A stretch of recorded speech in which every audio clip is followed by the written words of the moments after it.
Welcome everybody to this event of the Explorers of the International Federation for Public History. My name is Jimena Perry and I'm going to be your host today. Today we have a very special guest. His name is Dr. Gideon Boadu. I hope I'm saying that correctly. Gideon has accepted very graciously our invitation because he's in Australia and it's 1 a.m. for him. So I really appreciate him being here and making this effort. Gideon trained as a secondary history teacher in Ghana, where he obtained his Bachelor of Education in History and Religion, and he has a Master of Education in Curriculum and Teaching from the University of Cape Coast. Gideon completed his PhD in Education at the University of Newcastle, Australia in 2020. His PhD project examined history teachers' disciplinary and pedagogical reasoning and the empirics of classroom pedagogy in Ghana. Gideon has research interests in history education, teacher education, and curriculum studies. He has published in several international journals and attended international conferences, including the History Educators International Research Network Conference. Gideon is a member of the Australian Teacher Education Association, the Quality Teaching Academy, Australian Association for Research in Education, and the Historical Experience Representation Media Education Society Research Group at the University of Newcastle in Australia. And he is also currently a lecturer and program director for Master and Teaching at Excelsia College in Sydney. Before his current role, Gideon was a Sessional academic and research assistant at the University of Newcastle in Australia. Thank you very much, Gideon, for being here, and the floor is yours. Thank you very much, Amina, for the invitation to be a part of this event. I am very happy to be invited to share my knowledge on public history with the audience. So I just want to share my screen. Just a moment. Okay.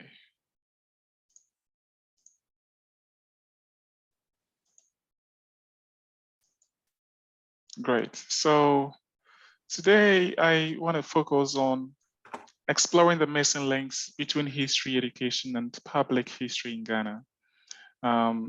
I'm gonna take a bit of a historical approach to this presentation, looking at developments regarding history itself in Ghana and the influences of international personalities and academics on how African history and Ghanaian history, for that matter, was perceived across the world.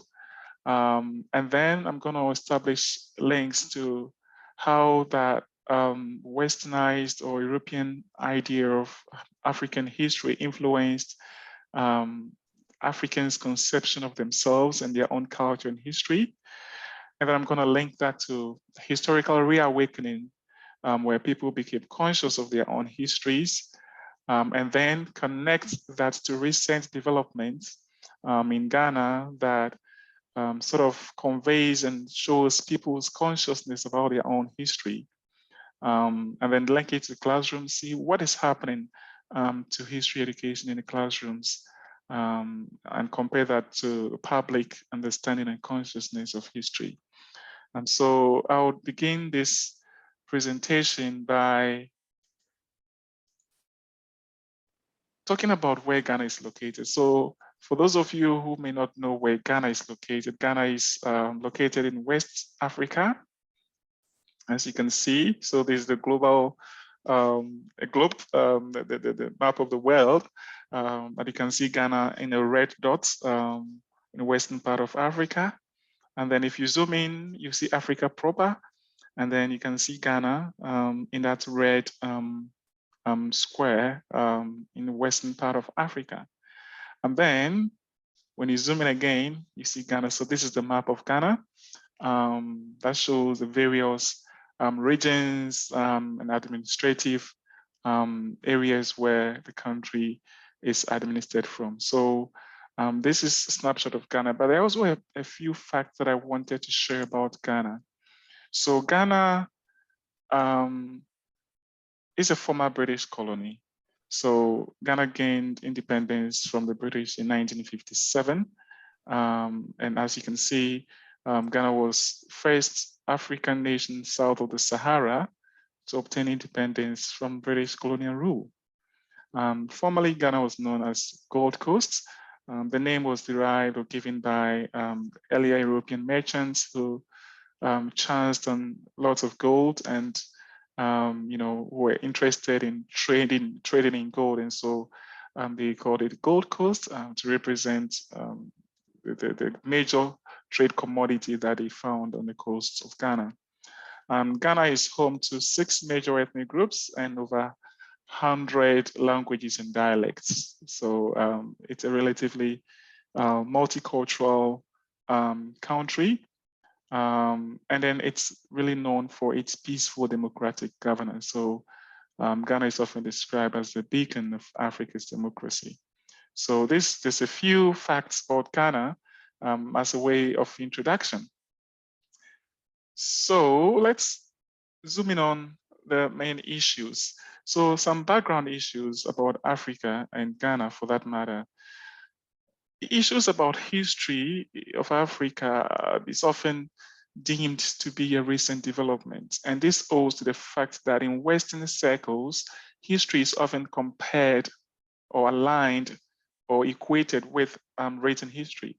And so to many European nations or earlier European scholars, if history was not documented, it did not qualify as a history. And so if a country had its own history not documented or not written, that country did not have history.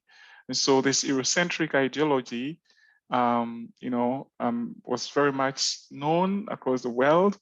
And there were 2 popular figures or personalities who sort of in the center of this controversial issue of Africa not having history and Africa being a dark continent. And so we are going to look at some quotations made by George Hegel and former Oxford history professor Hugh Trevor Roper. That sort of sparked the debates about whether Africa really had history and how these 2 personalities contributed to a wide disregard for African history. So if you read the philosophy of history by Hegel, there is this quotation, as you can see on the screen. And as you can read, this quotation does not credit any historical merit to Africa. So he says Africa is an unhistorical, undeveloped spirit.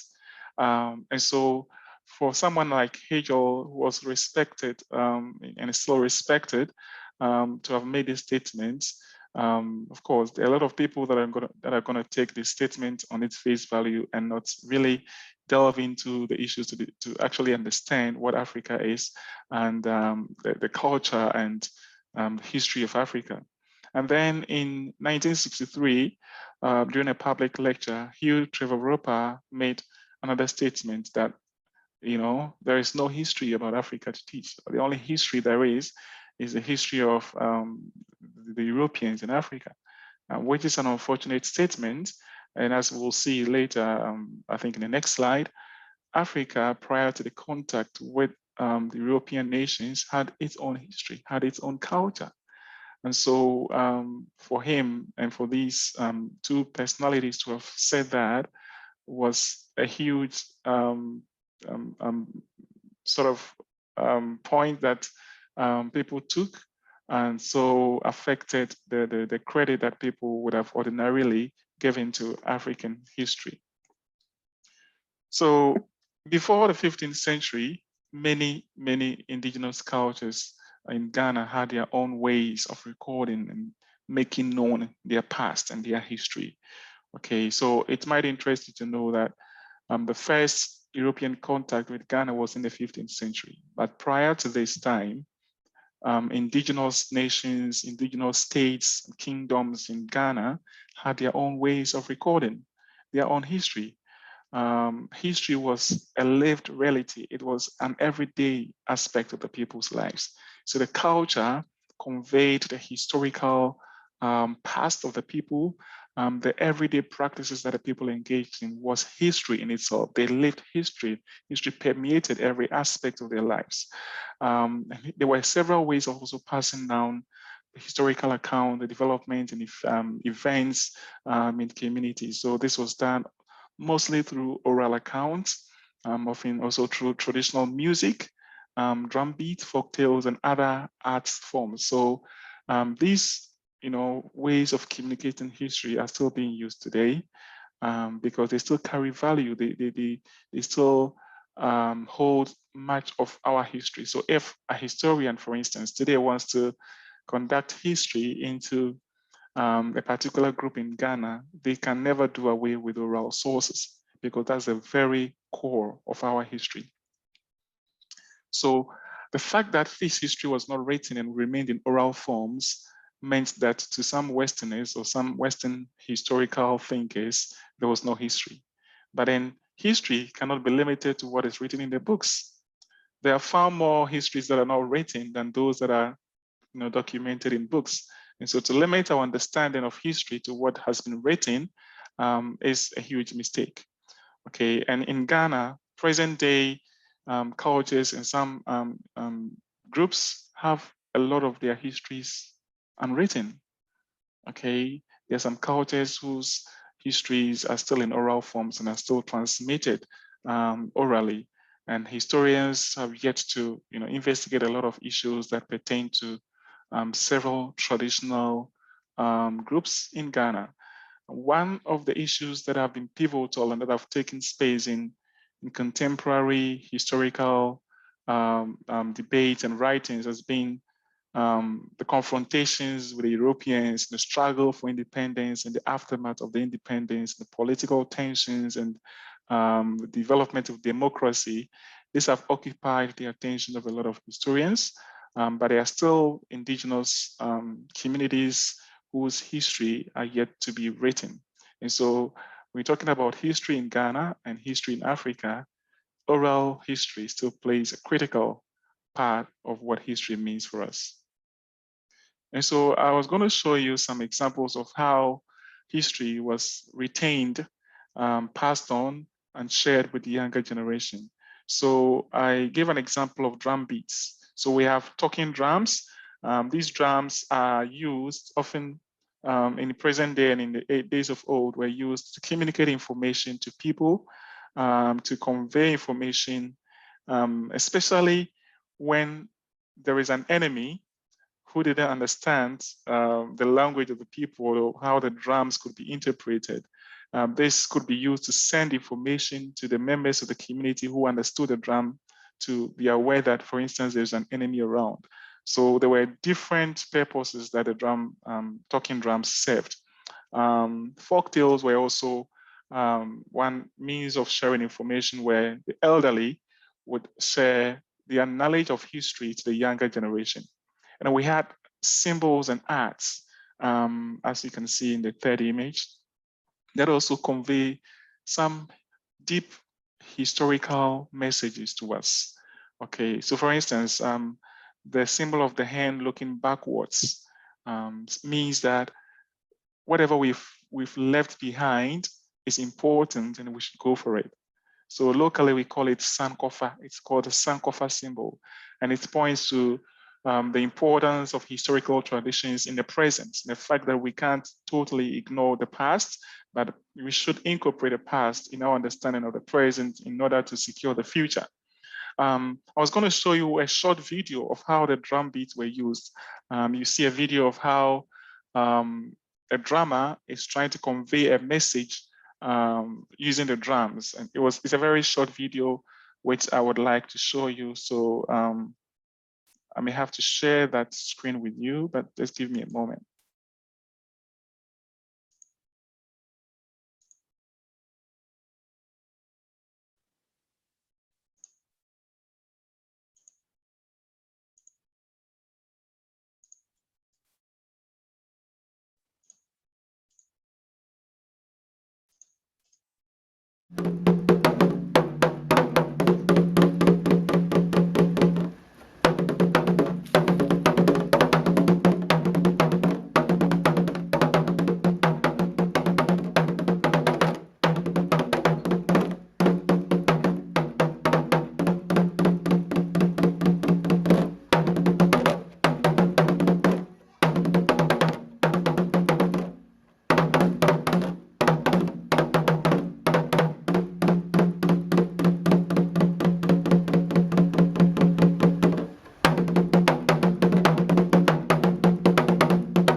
So this is a video of a drama conveying information using the drums. So people that understand drum language, or the people who are part of a community, would understand what the drama is trying to put across.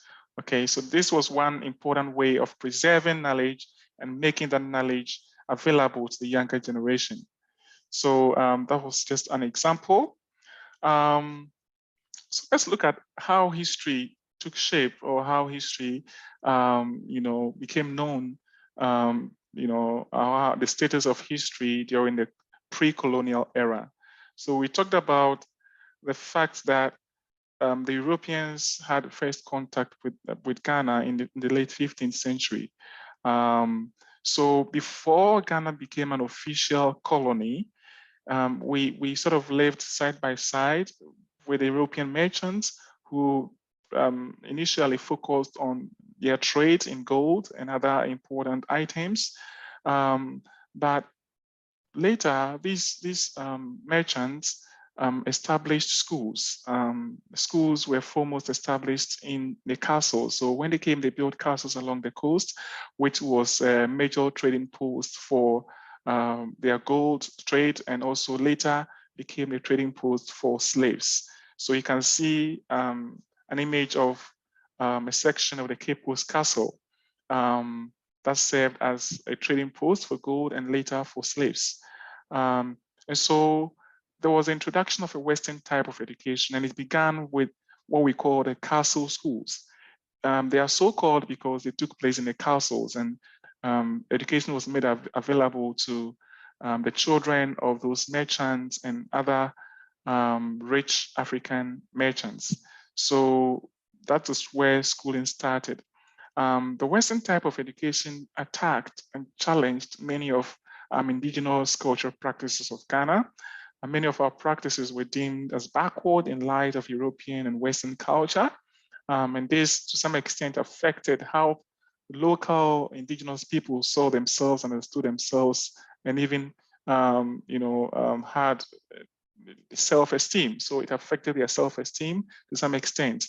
The schools were established and several subjects were taught. And one of the key subjects that was taught was history. But history that was taught focused on European history, majorly featured British history for that matter, and highlighted the British as an European superpower at the time. So it had nothing to do with African history. It had nothing to do with Ghanaian history. Everything that was taught at the time focused on Western history and featured a huge focus on British history for that matter. In 1874, Ghana became an official British colony after the war, the defeat over the Ashanti. And this official colony status gave the British more focus or more authority to strengthen their educational mandate in Ghana. And so they established several schools, and later the missionaries came in. So the merchant first came in Ghana, and then later we had the missionaries also come in. So we had the Catholic mission, the Methodist mission, and Presbyterian mission, and several other missions coming in. They all joined their hands together to contribute to establishing schools. And the schools that were established focused on history also. The history was subject that was also taught. So like the castle schools, history also featured in the regular schools that were established within the communities by both the European and British colonial masters, as well as the other missionary bodies. And so history was sort of, was sort of swinged in favor of the British. And as you would see, many of the teachers or the teachers that taught history were British. The content that was taught to the children, Ghanaian children, were all British history. It had nothing to do with African history.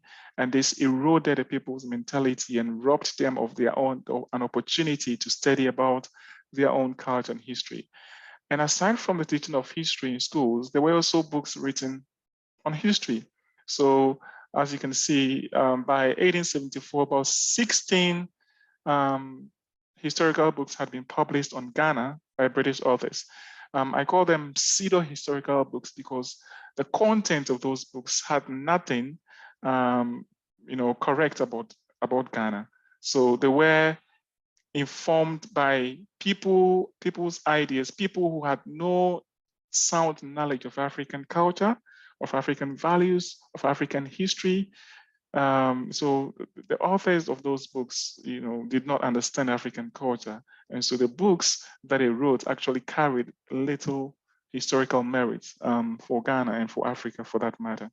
And so we could say that in this time, or at this time, history was exploited to advance the imperialist motive of the colonial government, because the colonial government sought to undermine the local culture and rather highlight and enhance or project Western and British culture in Ghana. So let's look at an example of a history curriculum that was used in the 1950s. So these are sections of the history curriculum that was in use at the time. And you can see that there is really nothing about Africa. Okay, it's really nothing that deals with Africa as a society. It rather talks about issues and aspects that relate to Africa, relate to World War I, which heavily focused on Western nations. So there was really nothing that the local children, the young generation were learning about their own countries. And this greatly affected how people saw themselves, how they understood their culture. Many people tended to embrace Western culture, Western ways of life, to the neglect of their own cultures and histories. And so this led to a lot of agitations among the locals, especially those who were highly educated. There were a lot of African intelligentsia that were not satisfied with the situation at the time. And so there was mass awakening, and many people resorted to writing as a way of making their voices heard and as a way of getting the people to be aware of their own culture, of the value of the significance of their own histories and cultures. And so there were several authors who projected and joined this move. And aside from the focus on history, generally the idea to agitate for a more focus on African culture also came as a result of the increased influence of the British in African matters. Okay, so the British influence infiltrated into our local traditions and local institutions to the extent that even local courts, the courts of chiefs, which often are educated when there were issues, were abandoned and rather replaced by civil courts. And so the influence was becoming very heavy. And so people had to start agitating that we have our own country, we have our own rights, and our rights need to be respected and valued for that matter. And so as a result of this awakening, a lot of Africans became conscious of their own culture, became conscious of their own histories, and became more informed about the relevance, the significance, and the authenticity of their own history and culture. And these are some of the books that were written by the intelligentsia at the time in reaction, in response to the increased British influence on African traditions and institutions, as well as the imposition of British ways of life and British history on Ghana. And so you can see examples of the books that were written. These are just a few of them, which are still available. You can maybe grab a copy and read how strong these ideas were and how they contributed to making the people aware of their own history and making them conscious of themselves and their identities as a people. So currently, a lot of Ghanaians have a deep-seated consciousness of their own history. You can walk down the street of Ghana and a young child can tell you deep historical truths that they've heard from the elderly that has been passed on to them from the older generation. So history is also very much part of the people's life, because our cultures, our celebrations, our festivals still connect to our cultures, still connect to our history. Okay, so many of the big celebrations we have in Ghana, many of the traditional festivals are a way of commemorating our own histories. So history is very much alive in the consciousness of people. There's also a recent event that occurred in Ghana where some misrepresentations of certain cultures in history textbooks were met with public uproar. So public were conscious of the history to the extent that they were not satisfied that a particular society or group's history will be represented in a textbook. And so this was met with a public uproar. There was also an issue of government officials trying to elevate their families in Ghana's history, trying to change very well-known narratives about Ghanaian history. An example being whether Ghana has a founder or founders. Historically, it is established that Ghana has a founder, that is the person that led in the fight against colonialism, that's Kwame Nkrumah.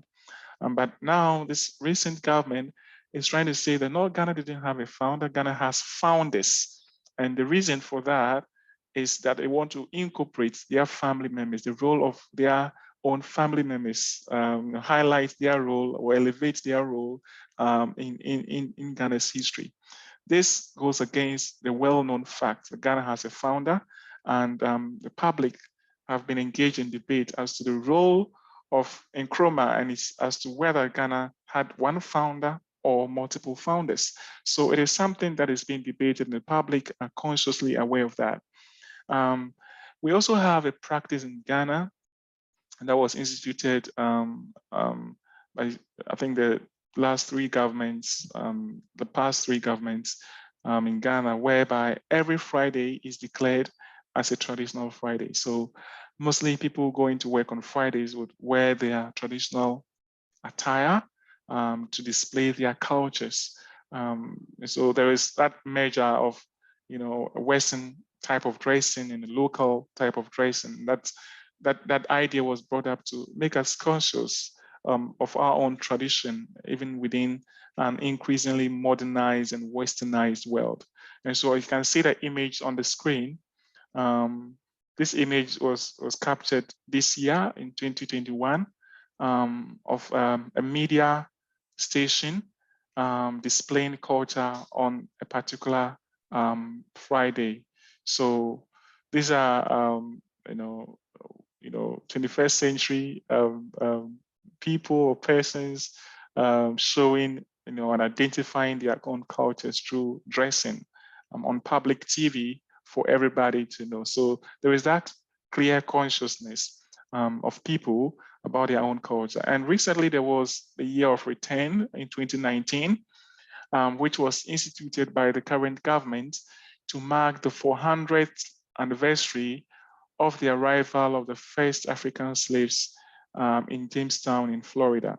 And this event was to invite many Africans living in the diaspora, many African Americans living in diaspora, to return to their roots, to reconnect their own histories and cultures, to go back to the dungeons, the slave dungeons, where their ancestors were kept and transported to the Americas. So this brought a lot of people, a lot of African diasporans into Ghana in 2019 to witness, to experience, to relive the experiences of their own ancestors, to experience what hardships and atrocities that the ancestors went through before they were transported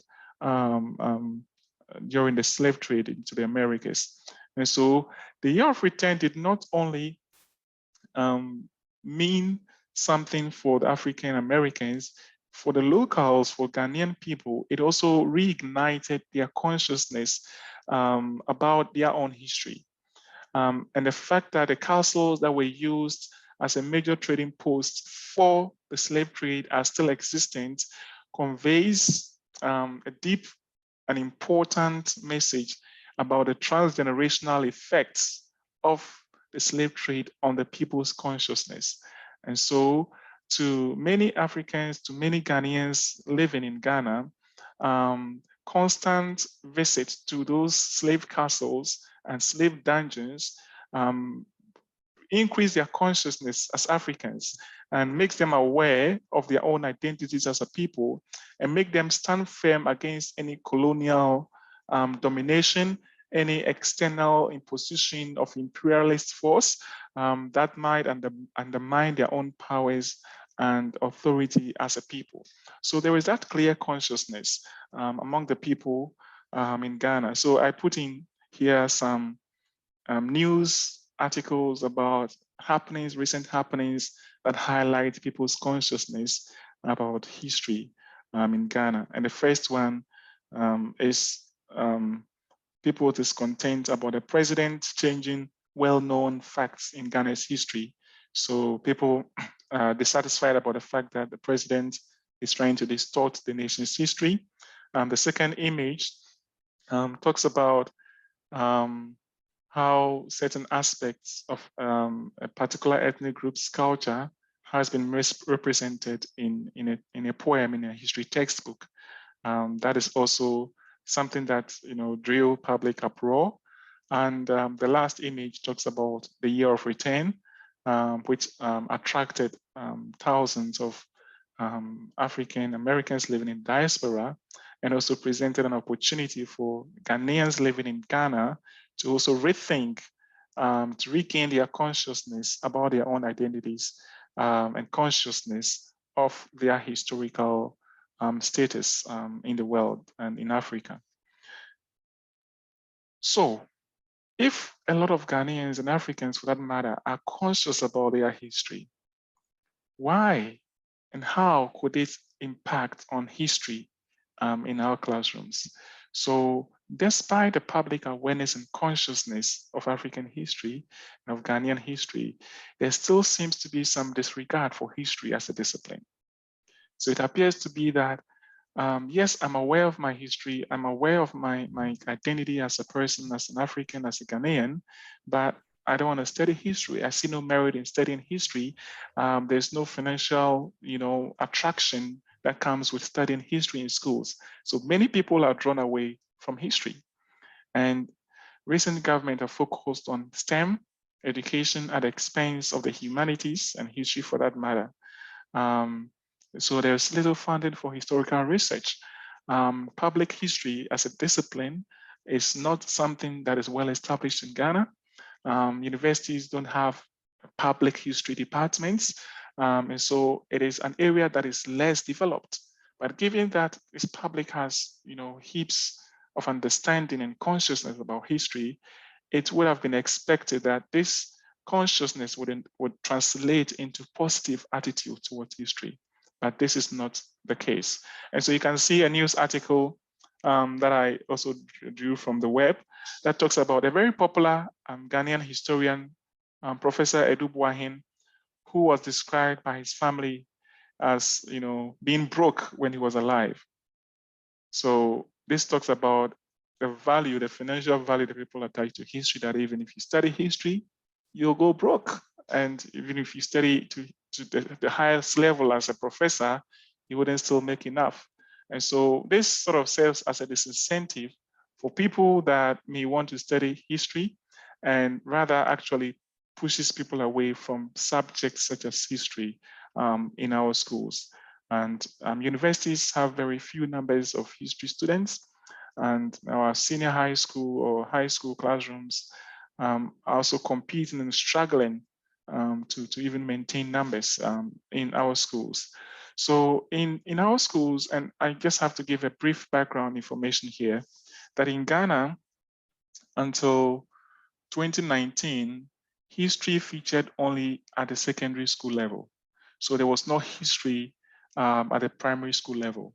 There was no history whatsoever as a subject. History only featured at the secondary school level. However, in 2019, the government made an effort to reintroduce history. History had been part of the curriculum but was removed in 1985, 87 as part of the educational reforms. It was removed from the primary school.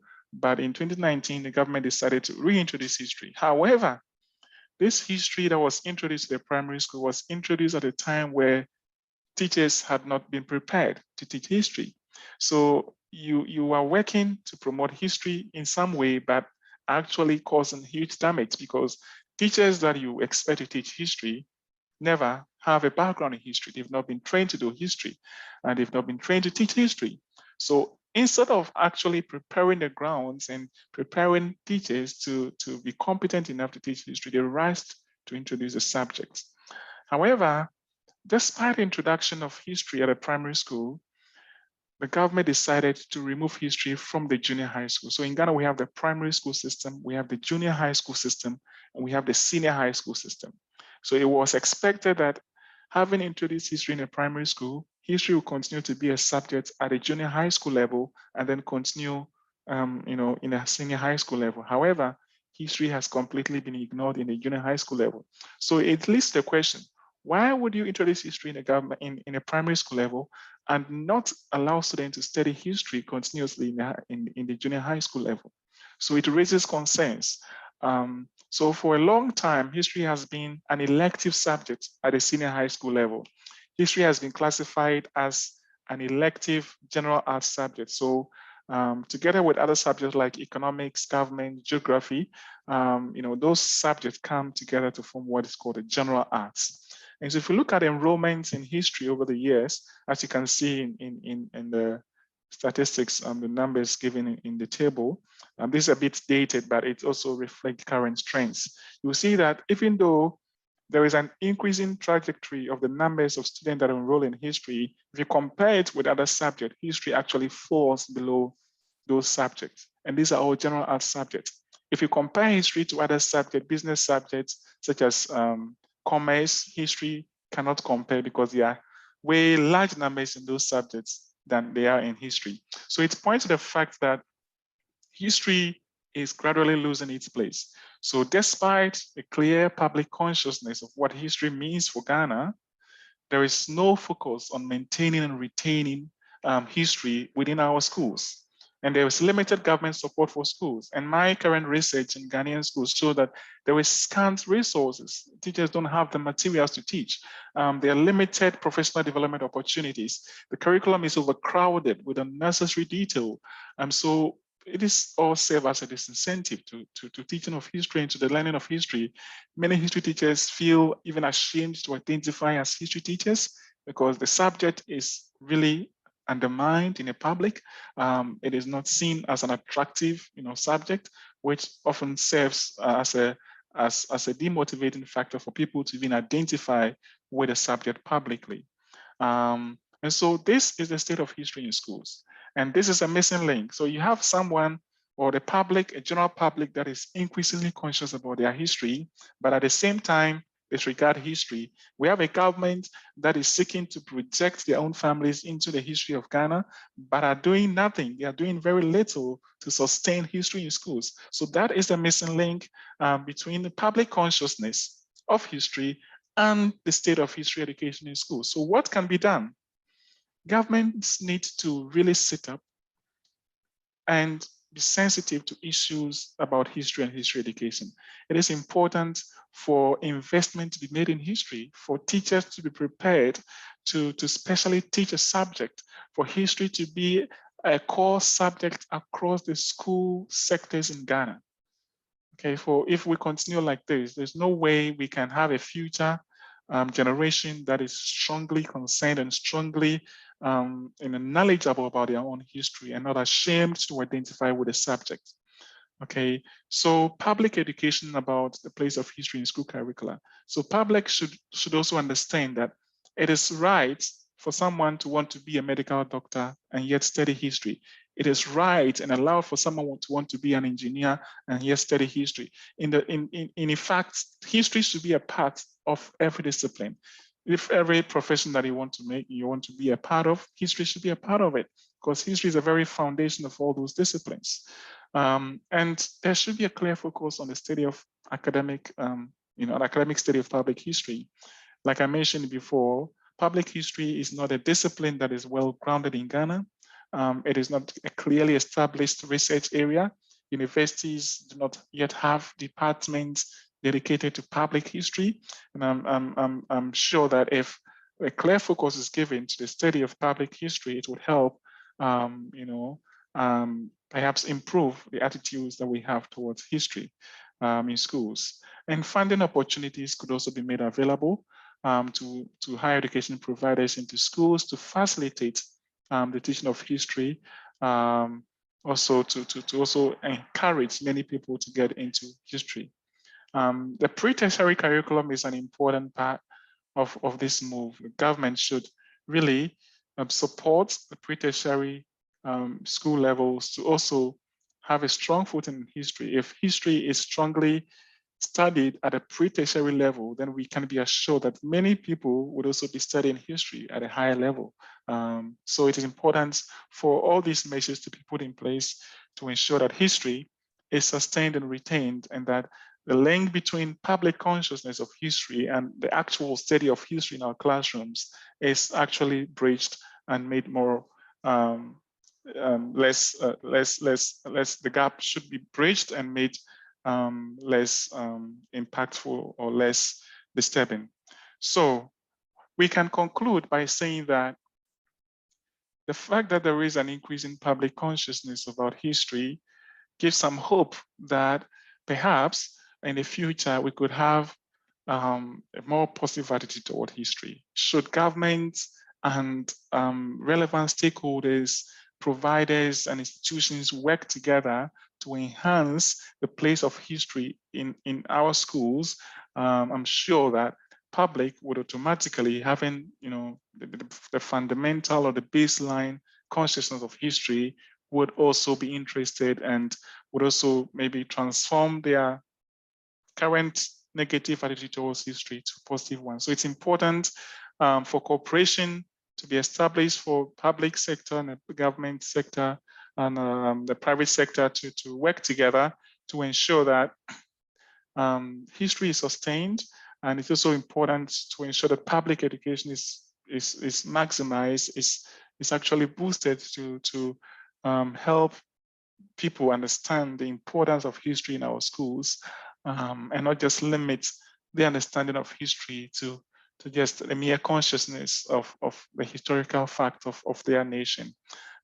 So when this is done, it is possible, and there is every hope that public history will become more attractive area of study in Ghana, and many people would be interested and attracted to the area of history in Ghana. So this is sort of a conclusion, and here are some references and the end of my presentation. Thank you for your audience and your attention. Thank you very much, Gideon, for this presentation. It's really, really engaging, really excellent. I see some there. Can you please stop sharing the screen for a moment? Yes. There's some activity in the chat. So I'm going to read you some questions that some of the people in the audience has. The first one is from Ángel del Valle, from the Holocaust, the director of the Holocaust Museum of Guatemala. He asks, what about literacy level in your country? Any public libraries online, good services accessible? Yeah, so there are public libraries. Public universities have huge libraries that are accessible to general public. There are also standalone public libraries that have relevant resources for people that are interested to go in and access those resources.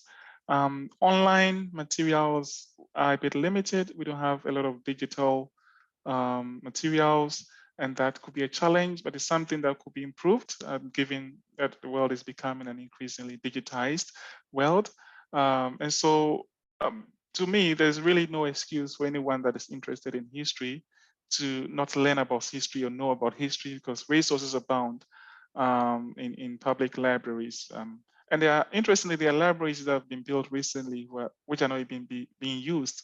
So this political power play that, a previous government, built this facility, and so if I use it to go into their credit, So there are public libraries that are there that are rotting away with good resources, yet, they're not open yet, but there are still those that are open and accessible to the public. And I would say that as regarding literacy levels, a lot of the younger generation can read and write. There's the older generation that sort of are not used to the Western style of education, but our hope is with the younger generation, and knowing that they are going to take charge of the future, have ample opportunities to be historically literate. Thank you, Gideon. There's a lot of activity in the chat, and since there's a few of us, I will invite you to open your mic and just jump in. Meanwhile, I want to read you a question from Anna. Thank you for this excellent talk. What role do museums play in the historical discourse in Ghana?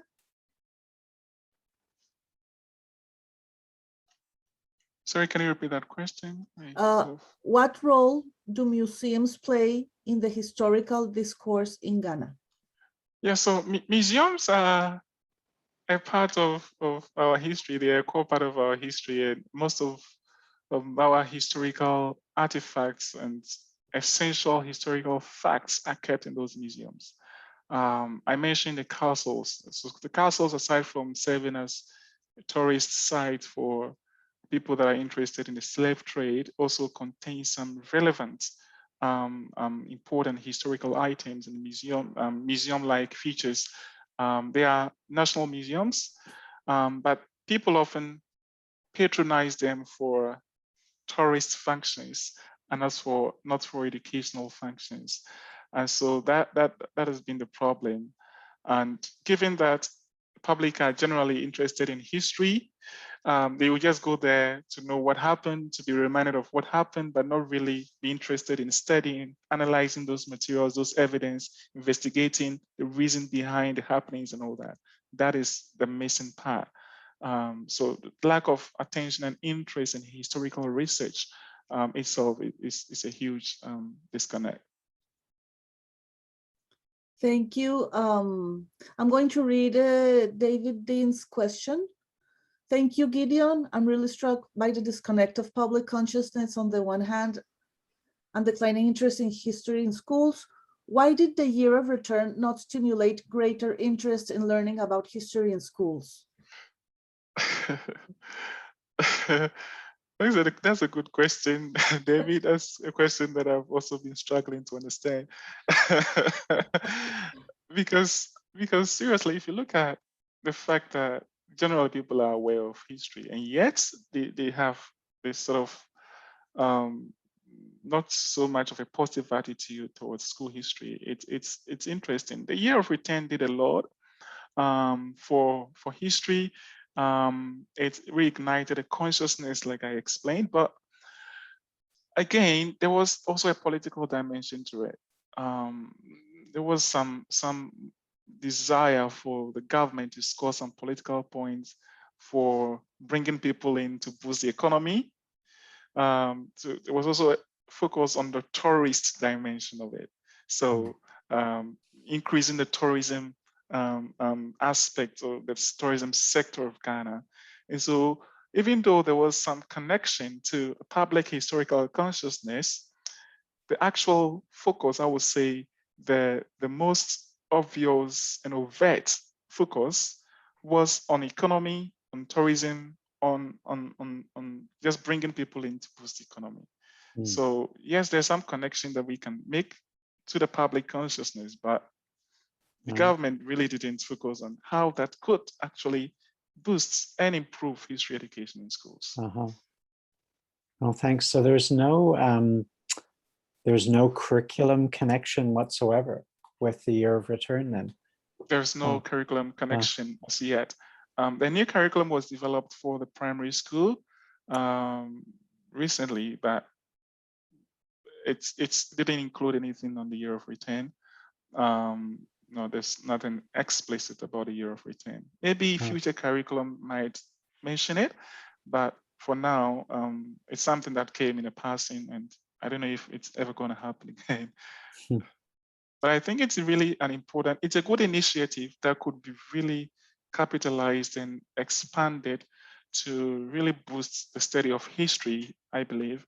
So instead of just focusing on the economy part of it, on the tourism, the entertainment part of it, the educational part of it could be explored further to enhance school history. Thank you, Gideon. I'm going to read you another question of Angel del Valle. He is asking you if is history taught in an accurate manner? Could it be biased? So the history that is taught in schools definitely is written from a perspective. Every history has a perspective. So the bias comes, and it's been much more explicit in recent times. I mentioned present government trying to highlight their family in the nation's history and trying to outdo their opposing political figures who are generally and widely recognized as the founder of Ghana. Okay, so there's some bias there. And one of the textbooks and recent curriculum for the primary school was criticized for the bias that it had towards the family of the current government. Okay, so there's some bias there. People are concerned what kind of education, historical education, we're giving to young children. You know, at this stage, they should be giving them the objective facts and not facts that could tweak their thinking and make them see some people in a negative light and others in a positive light. So it is, I would admit that there is some bias there currently. And this bias, historians have been against it. Historians have raised issues about the nature of the curriculum. A few things were changed, but majority of them seem to be in favor of what the government wants. Angel, you have your hand raised.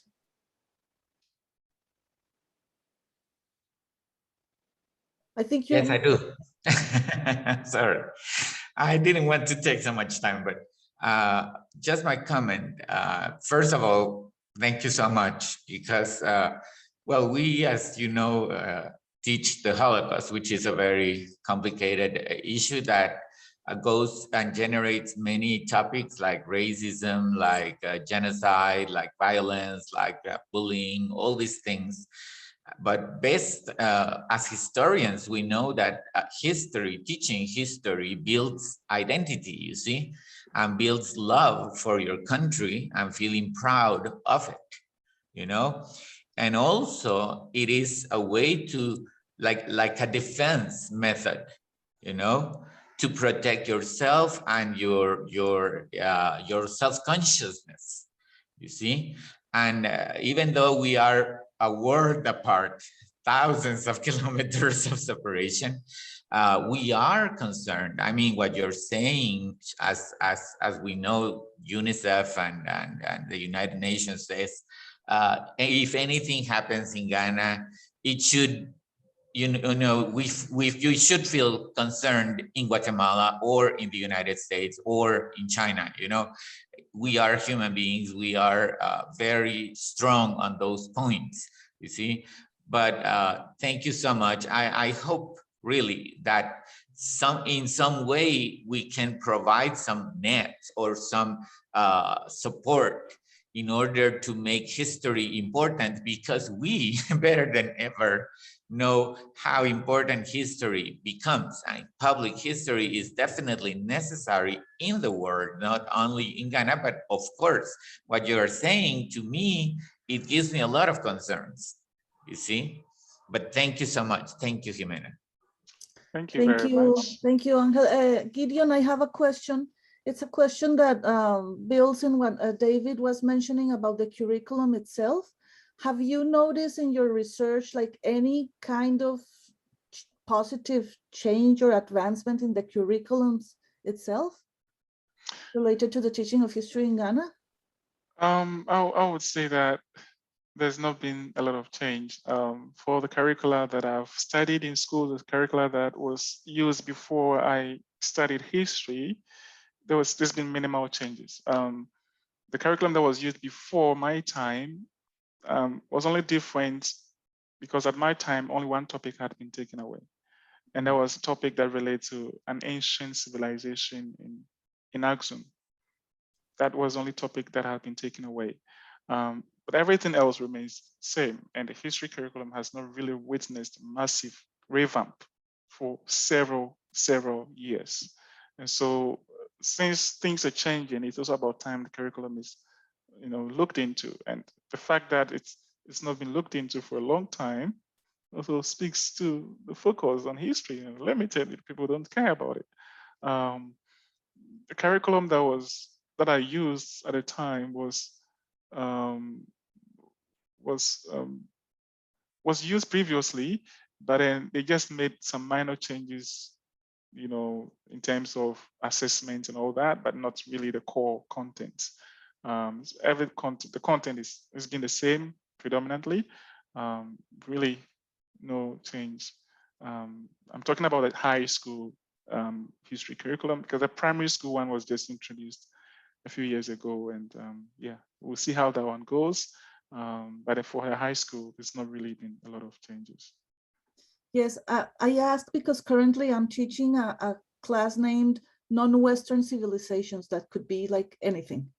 So I use a very basic timeline, and we talked about 2 weeks ago, we talked about the Great War and Africa's participation in the Great War, and students were really surprised that there was some kind of African participation. They didn't know, and they're freshmen. They told me, we never knew that. Nothing of this was taught in school. So they were like, oh, like surprised. And it's something like, so I wouldn't say basic, but like everybody like at least should have heard of it at some point. So yeah, it raises concerns, as Angel mentions. Yeah, there are a lot of concerns, but the government it's not a listening government.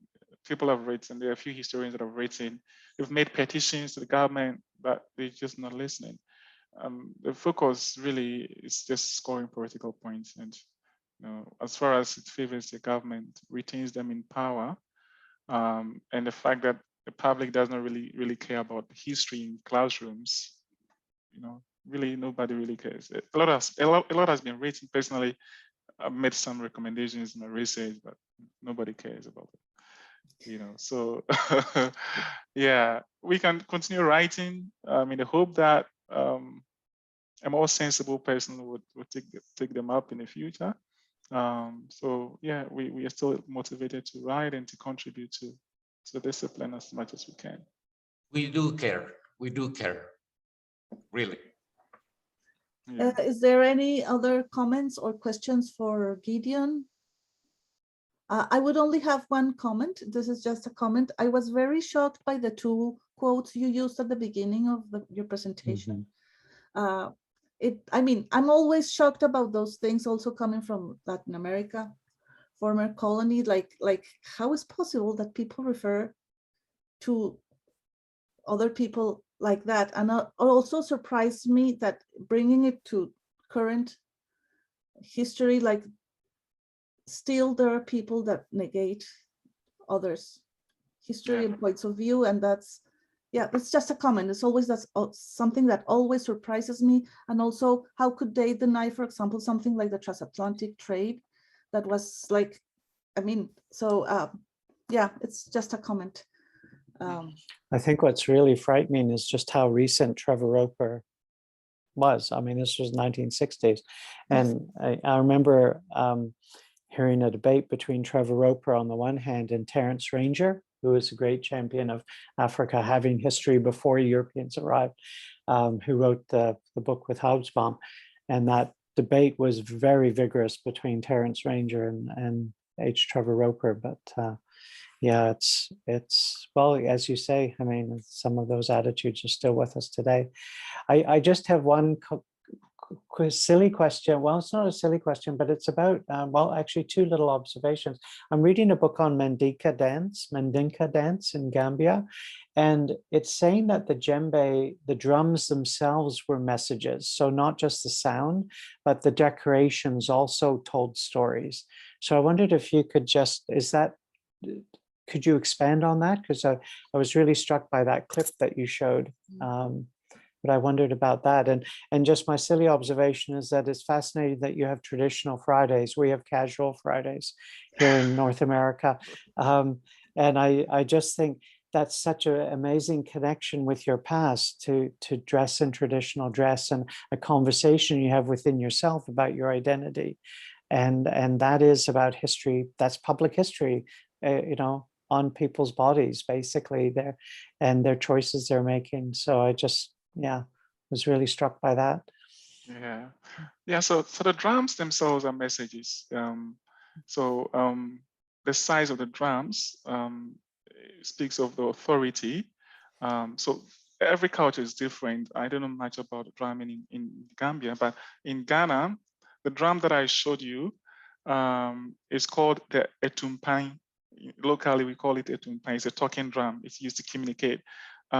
We have the bigger ones that are often used when we are installing a new chief or a new king. That is more celebratory than communicative. And we have smaller drums that often accompany the bigger ones to make, a harmony, especially when chiefs and priests want to display some dance moves and all that. So the drums, smaller they are or however bigger they are, convey a message and speaks of authority. The decorations and the art, there are some arts designs on most of the drums. They also convey royalty, messages of royalty, where the family might be coming from, what is the most important symbol in the family and all that. So they differ. And in Ghana, like I mentioned, there are different ethnic groups, and the importance they attach to each drum differs. So there is that, not only the sound, but also the drum itself. You are right on that. Thank you. And thank you for this wonderful talk and for being here with us at 1 a.m. in the morning. I'm humbled by your energy and enthusiasm at 1 o'clock in the morning. It's actually 2 o'clock now. Oh my God. Oh my God. So if there is nothing else, I think we should let Gideon rest. And I would like to thank you again, Gideon. This was really an interesting talk. I'm going to upload it to the Vimeo channel. Well, not me, someone in the International Federation. And I will also circulate it through social media. If anybody wants to contact Gideon, you already know how to do that. Thank you, Angel, for providing your contact information. And I would like to invite you to our next Explorers event that will take place on December 3rd. We're going to talk about public history in Germany. So I hope to see you there. Thank you very much for all the people who were here, and see you soon. Gideon, thanks again. This was awesome. Thank you, Gideon. Thank you so much for your time. David, Thanks Jimena, for having me. Maria. Thank you.